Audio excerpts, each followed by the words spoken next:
मित्रों नमस्कार, मैं सुधीर श्रीवास्तव ज्योतिष अनुसंधान केंद्र में आपका स्वागत करता हूं। ज्योतिषीय परिचर्चा में आज हम बात करेंगे कुंडली के 9th हाउस के विषय में। कुंडली के 9वें भाव के विषय में आज हम बात करेंगे। कुंडली का 9वां भाव अत्यंत शुभ व महत्वपूर्ण स्थान होता है। कुंडली के 9वें भाव को त्रिकोण स्थान कहा जाता है और आपोक्लिम स्थान कहा जाता है। कुंडली के 9वें भाव से व्यक्ति के जीवन से संबंधित कई महत्वपूर्ण चीजों के बारे में विचार किया जाता है।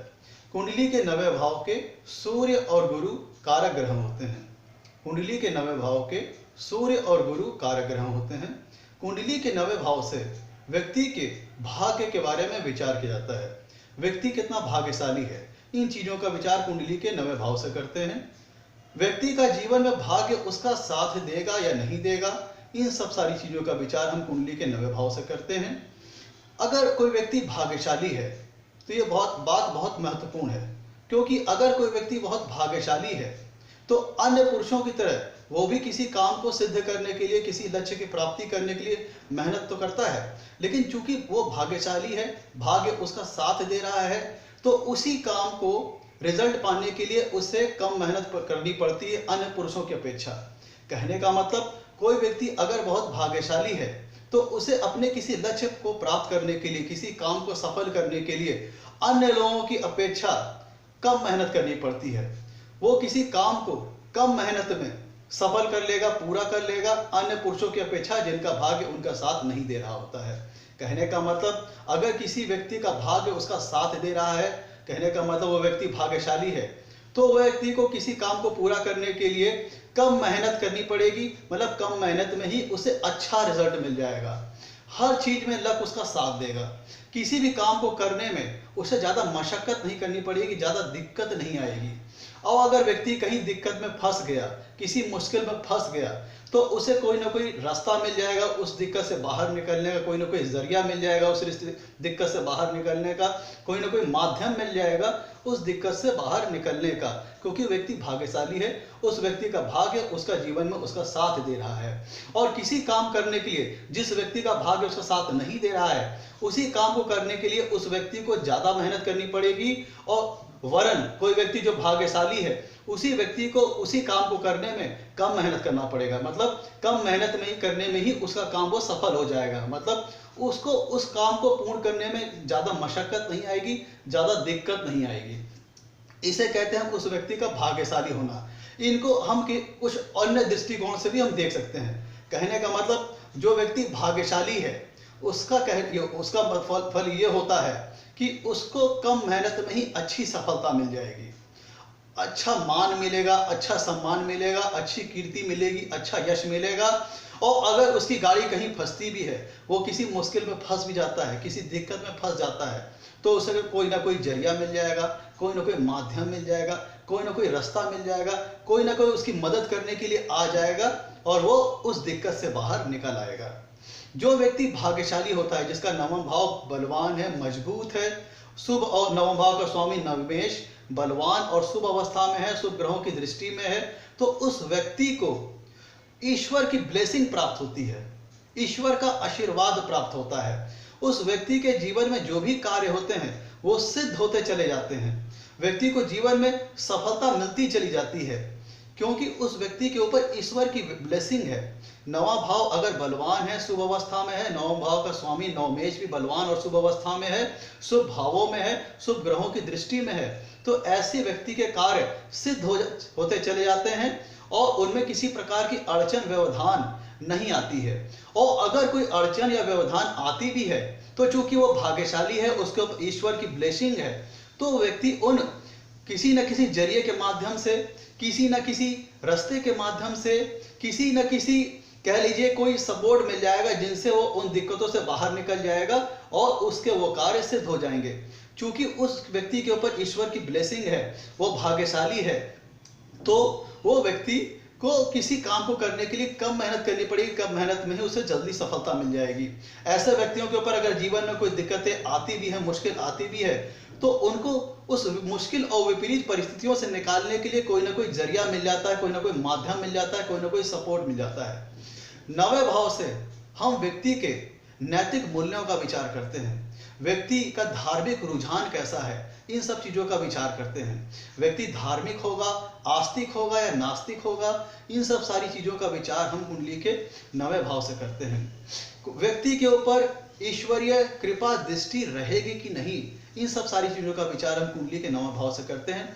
ध्यान दीजिएगा, कुंडली के नवे भाव से ये पता चलता है किसी व्यक्ति के ऊपर ईश्वरीय कृपा दृष्टि है कि नहीं, मतलब किसी व्यक्ति के ऊपर ईश्वर की ब्लेसिंग है कि नहीं। इन सब चीजों का ज्ञान कुंडली के नवे भाव से होता है। कुंडली का नवा भाव अगर बलवान है, शुभ अवस्था में है, शुभ ग्रहों से दृष्ट है, और नवम भाव का स्वामी नवमेश भी बलवान है, शुभ अवस्था में है, शुभ भावों में है, शुभ ग्रहों से दृष्ट है, तो ये इसका ये प्रतीक है, ये संकेत है कि व्यक्ति काफी भाग्यशाली है।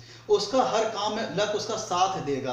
अगर कामों में मुश्किल आएगी, दिक्कत आएगी, अड़चन आएगी, तो भी उसे कुछ कोई ना कोई सपोर्ट मिल जाएगा, कोई ना कोई जरिया मिल जाएगा, कोई ना कोई माध्यम ऐसा मिल जाएगा जिनसे वो उन दिक्कतों से पार निकल आएगा, बाहर निकल आएगा और उसके कार्य सफल हो जाएंगे। मित्रों, कुंडली का नवा भाव से हम भाभी का विचार करते हैं।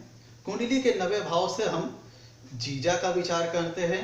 कुंडली का जो नवम भाव होता है वो पंचम से पंचम होता है। कुंडली का जो नवा भाव होता है वो पंचम भाव से पंचम होता है, और कुंडली का जो नवा भाव है वो एकादश भाव से एकादश है।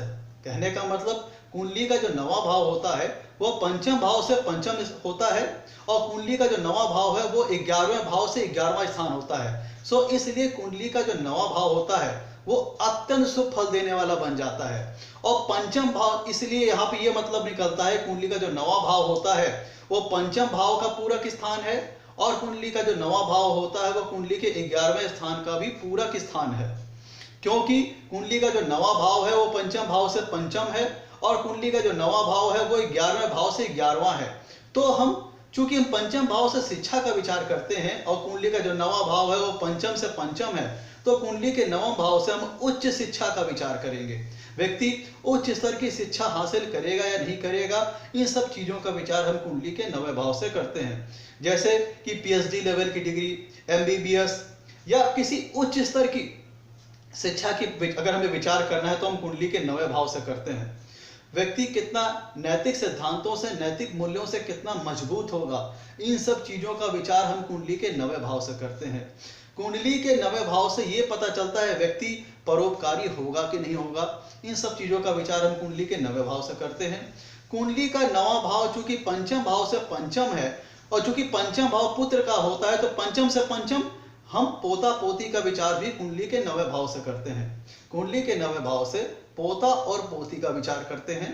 कुंडली के नवे भाव से हम जीजा और भाभी का विचार करते हैं, और कुंडली के नवे भाव से हम साला और साली का विचार करते हैं।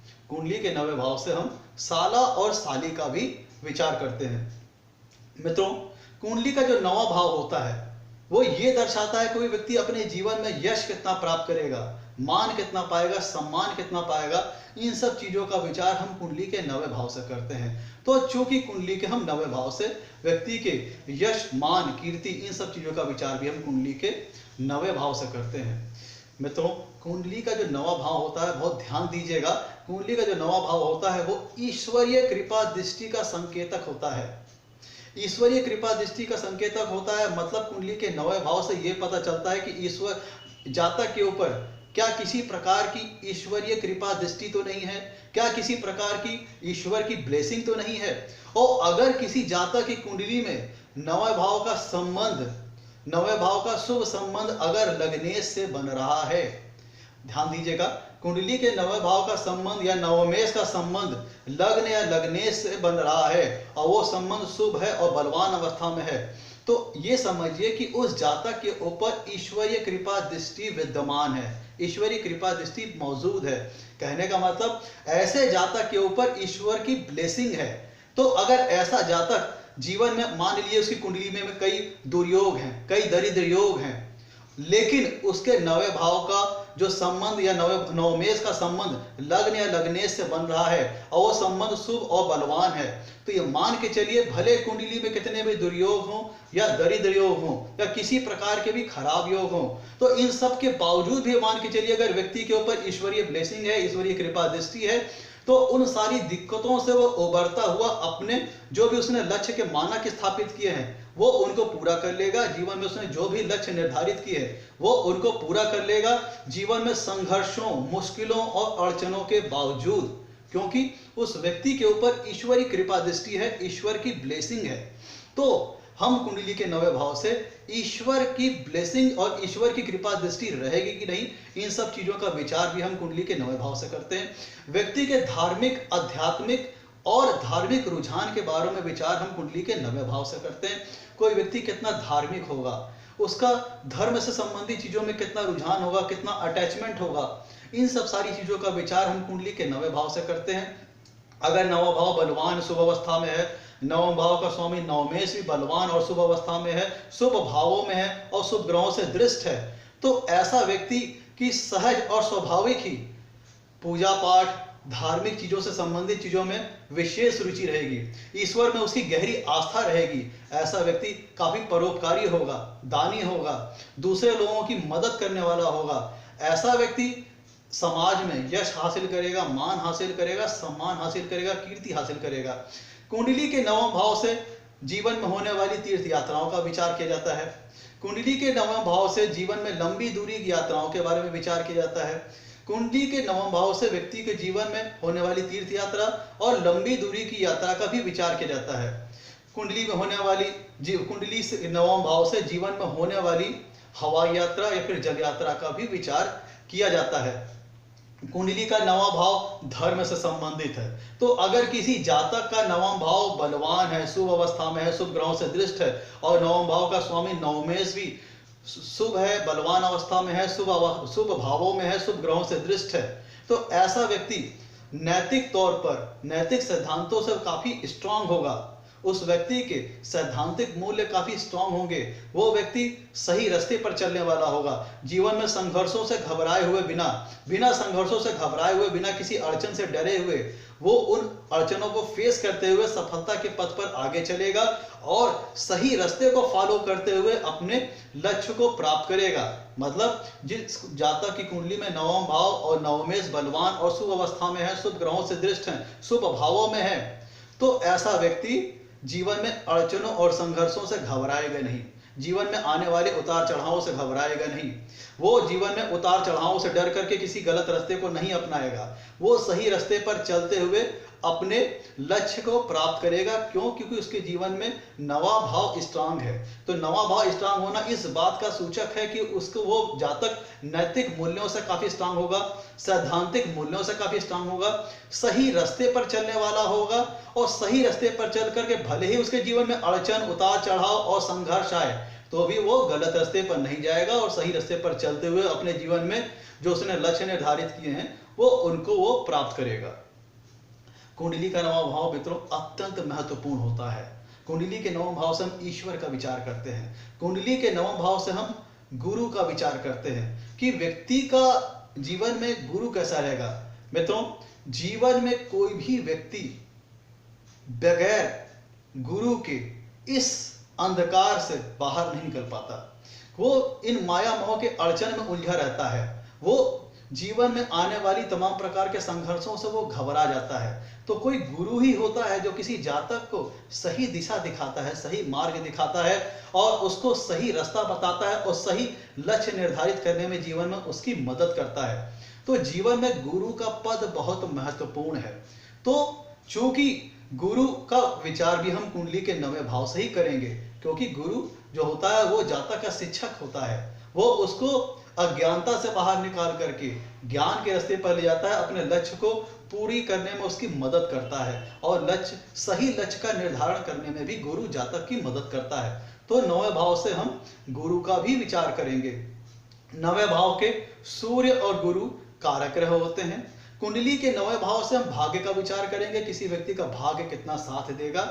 अगर किसी कुंडली में किसी जातक का 9वां भाव कमजोर है या फिर पाप पीड़ित है या फिर 9वां भाव का स्वामी नवमेश 6, 8, 12 भाव में बैठा है और पाप ग्रहों से पीड़ित है, तो ऐसे व्यक्ति का भाग्य कमजोर होगा।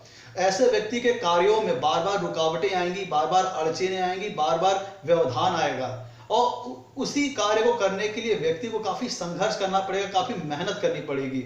और किसी व्यक्ति का अगर नवा भाव मजबूत है, नवमेश, नवम भाव का स्वामी नवमेश बलवान शुभ अवस्था में है, शुभ ग्रहों से दृष्ट है, शुभ भावों में है, तो उसी कार्य को करने के लिए किसी जातक को कम मेहनत करनी पड़ेगी। और उस जातक की अपेक्षाकृत जिसका भाग्य कमजोर है, उस जातक के अपेक्षाकृत इस जातक के कार्यों में रुकावटें, अड़चने, व्यवधान कम आएंगी और वो उसके काम सरलता से होते चले जाएंगे।